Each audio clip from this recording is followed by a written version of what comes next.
Hey y'all, it has been 6 weeks since my breast reduction surgery, and let me just say that it still blows my mind that, wait for it, this is what it looks like. I'm crying real tears. No, but seriously, I'm able to wear regular sports bras now. I have never in my entire life known a life where I see the band of a sports bra. This is wild to me that this is my life right now. I still have this tendency to want to lift my breasts up before I put on a bra or do something. And it is not necessary whatsoever. There are no breasts to have to lift up because I got a breast reduction, I got a breast lift, and they did the lipo of the side boob. And y'all, this isn't I've had a B cup in 5th grade. I've never in my life known a life where these are what my breasts look like. And I'm not gonna flash the camera and show them taped up still, because I do still have on surgical tape. My doctor wanted me to wear surgical tape for a full 2 months after my surgery, but that hands down has been the biggest game changer. Obviously, right after surgery, I had they took 1,800 grams out. So I had pounds immediately removed from my chest. So my neck, my shoulders, my back, pain relief immediately. Now that I'm able to move around and I'm not in pain like I was immediately post-surgery, I am just the pain relief is amazing, and the fact that my breasts are just lifted is wild to me. So those are just the biggest things that keep blowing my mind, because I'm 37 and I've had large breasts since I was 10 or 11, and I have for most of my adult life had large breasts that you need to lift up to do things, and it's just crazy to me that I still have that feeling and that urge to do it, and I don't need to. So with that aside, the more exciting piece of news is I can sleep now. I would say after that initial surgical pain where I figured out how to get my meds right and I wasn't in pain, I was uncomfortable sleeping. I would say weeks 2 through 5, I did not sleep well at night. It was just difficult. I had to sleep elevated on an incline. I had to buy different wedges, and it took a lot of energy to figure out how to sleep. I couldn't really sleep too flat back because I would get swollen. I couldn't sleep on my sides because you just are not allowed to. So I would say it's exciting that at the 6-week mark, I can work out again. I'm able to lift things again, which I'm really not lifting much, but just being able to safely do stuff. It feels nice. I'm able to take a bubble bath. I have not done that yet. So that's something where pre-surgery, I took a bath every day. So I'm really excited to be able to take a bath again. It's been a really long time. Leading up to my surgery, I had stopped drinking any alcohol. So I had not had any alcohol for 2 months or so. I was able to have just a glass of champagne with my husband the other night for date night. And I don't really miss alcohol. So it's kind of funny that that's something that I may not incorporate back into my life the way I had before. But just to be able to move around and be cleared to do basic things again feels great. I did my first workout and I did the Peloton Beyonce 20-minute dance cardio, and it was so much fun to just be able to move. But I was immediately humbled that it is not 6 weeks is some magical, marker where you can go back to 100%. I was at 25%. I love dancing, and I quickly realized oh, I'm gonna have to take my time to get back to where I was. I was able to do some movements, but the bouncing, I'm not there yet. I may even wear 2 sports bras for some of the activity I wanna do.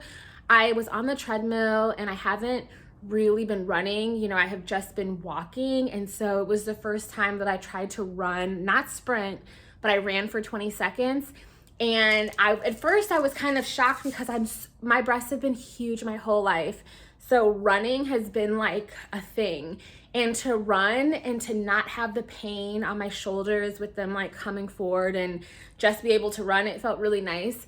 I had a little bit of nervousness about running because you spend 6 weeks babying your body and you see your scars, you see your incisions, and your body was literally detached and like reattached. So I think that it is a little bit mental trying to work back up to feeling comfortable to do things again. But I did run for 20 seconds. I was like, I need to rip this Band-Aid off and just try. So that felt really good. I also was able to do some stretching, and I did my first downward dog, which I was so nervous. And I need to just reiterate, I am not doing any of these workouts at 100%, not even 50%. I'm at like 25%. I'm just starting really slow, but it felt so good to have movement again. Doing a downward dog, I was nervous because, you know, you're stretching your body out like this, and it just felt really nice. But again, take your time, go slow. My surgeon was really clear with setting my expectations that at 6 weeks I can start. He said, do things as it feels comfortable and really trust your body, listen to your body. I know that it is easy, especially for people who are like fitness is their lifestyle. Y'all, that wasn't me. Fitness is not my lifestyle. But for people who movement is their life, it's part of their everyday life, it can be humbling and maybe annoying and frustrating to not be where you were. But you have to give yourself grace and understand that your body has been through something traumatic. And so you're not going to be where you were. You may not even be half of where you were, but giving yourself time to slowly work back up feels so good. It feels so rewarding. And what I've personally been doing is doing a lot of Peloton stretches now, doing a lot of walking on the treadmill. And now that I'm able to sweat, because before, when I was up until 6 weeks post-op, my doctor said I could walk, preferably outside. I'm in Seattle, it was raining, but he was like, walk, but don't get your heart rate high and don't work up a sweat, especially, you know, because you can still get boob sweat. So now that I'm able to sweat, I am able to do my treadmill at like an incline of 12 to 15 and have it at maybe like a 3 mile, can I talk? MPH. And so it feels good to just start activating my body again. And it feels really cool to start seeing the changes in how my body looks. What I am not doing, I have not bought new bras because, let's be honest, it takes a full 12 months for your breasts to settle in size. So I am going to wait a full year until I'm after my surgery, 12 months post-op, to go and get fitted for a bra size to see what size I am.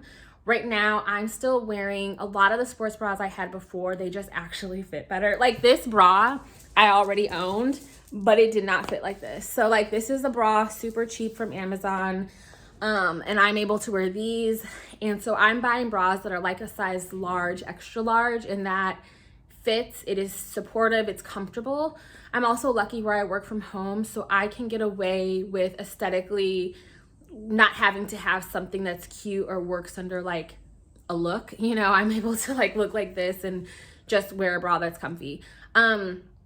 Speaking of work, I am still out on FMLA. I am very fortunate I was able to extend it. I did not know that FMLA was really available to people outside of parental leave.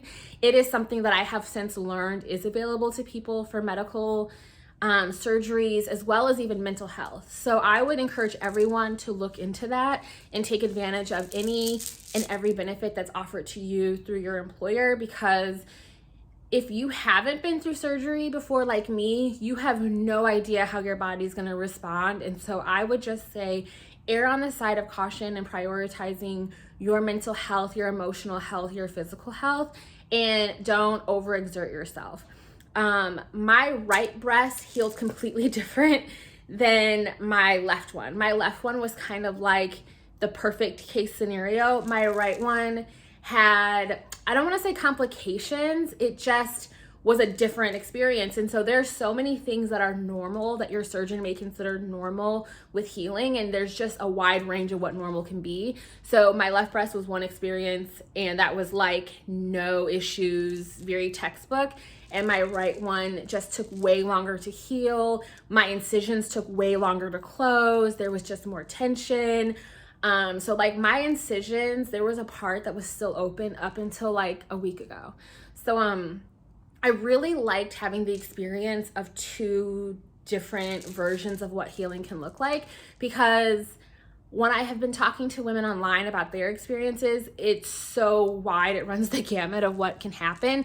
But I can say, oh, you know, some people are like, oh, I had a breast reduction, it was cookie cutter, it was great, it was easy. And I'm like, oh yeah, if my breast healed like my left, I would just maybe have nothing to add that's useful, because it'd be straightforward. And if they were both like my right, I may be a little bit more miserable than I have been. So it's been balanced. It's been a good experience. I'm trying to think what else has been the biggest deal. Oh, I can like lift my arms up.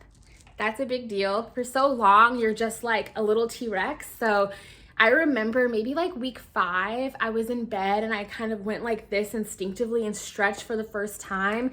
And then I caught myself and I'm like, damn, it actually felt so good to stretch my body. And it's still feeling really good to stretch. So that's something I've been enjoying. I also have been getting a ton of questions about scarring. Everyone fucking cares about what the scars look like. Number one, you know how your body scars. Obviously, this type of cut is way deeper, but if you've ever fallen or hurt yourself or scuffed yourself up, you have an idea of what your scarring looks like. I have skin that typically does not keloid. My mother had this surgery when I was a kid, so I had an idea of how my mom's body healed from this surgery.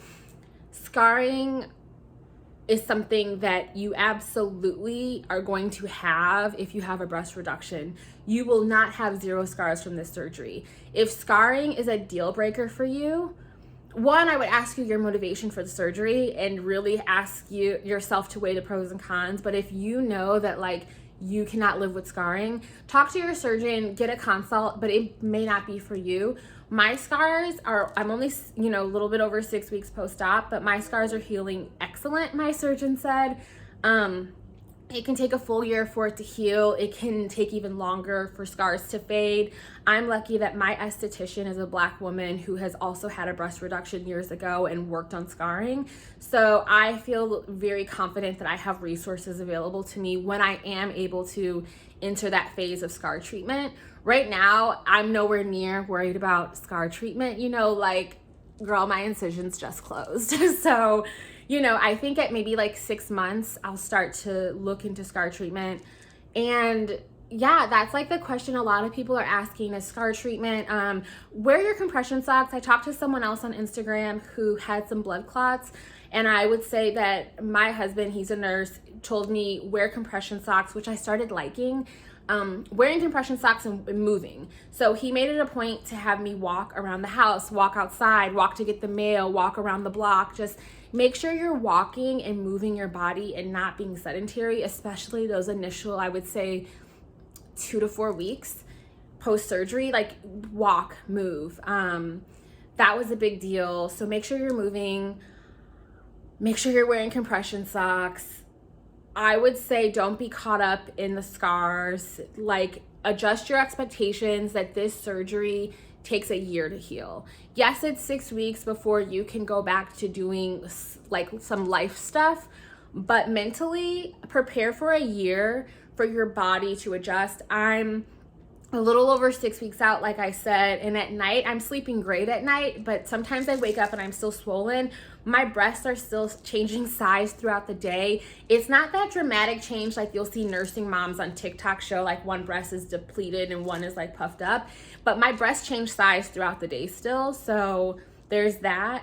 But I feel like every person's video who I watched pre-surgery, when I say this, I'm so happy I got this surgery, y'all. I really can't believe I got it. Sometimes I think back to earlier this year when I got a referral from my primary care physician, and I'm like, damn, I really did this.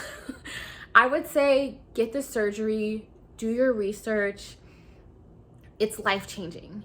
It's like absolutely life-changing, and this is the time to get it. I'm so excited to get it now. I'm so excited to be able to spend my fall and winter healing and like live my best spaghetti strap, halter, strapless life next summer. Like, I just can't wait to not need a bra for some stuff. But yeah, it's just, I feel so good. I'm feeling better each day. I 1,000% recommend this surgery. If you get it, make sure that you're getting a breast reduction, a breast lift, and the side boob lipo. I think some surgeons may not mention the side part. They should, but it's a game changer. Get the whole thing. It's like my surgery was considered like all three of them. That's considered like one surgery. So yeah, it's been phenomenal. If you have questions, please send me a DM on Instagram. I'm at 627, spelled all the way out. I love talking to everyone about this. It's been awesome to be able to have this community around surgery and getting these surgeries that are medically necessary and honestly life-changing. My insurance covered a portion of my surgery. I am not sure yet what the total cost will be because they have not ran me that bill, but I'll be sharing that once I have the financials, because I know that that's something that's actually helpful. I also know that when I was doing my research, I really wanted to see what it looked like because of the way my life is set up. I'm not going to be like posting videos with like before and after images of my scarring on here to live forever on YouTube or on Instagram in feed. But if you send me a DM, I'm more than happy to share images and show you like what the surgery and what the healing actually looked like. So just send me a DM at 627 and I am more than happy to answer any particular questions you may have. But yeah, this has just been such a wonderful it's crazy because when I'm thinking back to all of that pain I had right after surgery, and it's crazy, it's like it was the worst pain of my life. And anesthesia is a fucking trip. Mind you, I didn't have like the tube in your throat, mask on your face anesthesia. I had an IV anesthesia, and then they did an epidural to this like top part of my body. That epidural it wasn't painful, but it was the most uncomfortable thing I've had. The pressure of it was too much. The last thing I remember saying before I like went to sleep was, I don't want to have kids. Actually, it was the anesthesiologist said, oh, anesthesia makes people feel emotional, so it's okay, because I was crying. And I said, I'm a Cancer, so my baseline is emotional. I don't want kids. And then I went to sleep, and then I woke up. But yeah, this has been an amazing experience. I highly encourage everyone to get this surgery. There is a reason why this surgery has one of the highest happiness success rates for patients post-op. Do your research. I consumed so many videos before I decided to get my surgery. I asked so many questions, but what was most helpful for me was talking to women who were open and didn't mind sharing their photos. I know it can be weird to like send your breast before and after photos, but it was really helpful to be able to see. Real Self is also a great resource to go on and to be able to see reviews from real women all over the country who have gotten their surgeries done, and that was a huge resource for me. But yeah, let me know what your questions are. Obviously, I'm gonna say I'm not a medical professional. This is just my experience and what my perspective is. I always will err on the side of talk to your surgeon, get a consult, see what is specific to you and your medical history. There is so much that factors into surgery and recovery outside of just talking to someone on the internet. So your doctor would be the best source for your unique situation. And yeah, I've had a few people reach out to me and say they're having XYZ complication, and I'm like, no, I work in marketing. You need to call your doctor. So definitely, if you're experiencing like a medical emergency, like actually talk to your doctor because they'll help you. But yeah, I'm so happy. We are going to be, I'm not part of so I thought I was going to be itty bitty titty committee, but I'm realizing that my breasts were just ginormous before and they're just like regular proportional now. So I'm not itty bitty titty committee, but I don't know what size I am yet. So this is it, y'all. And it's life-changing to see this band. So yeah, thank you for watching. And if you have any questions, shoot me a DM at 627, and I'm excited to talk to y'all more about this. Thanks for watching. Bye.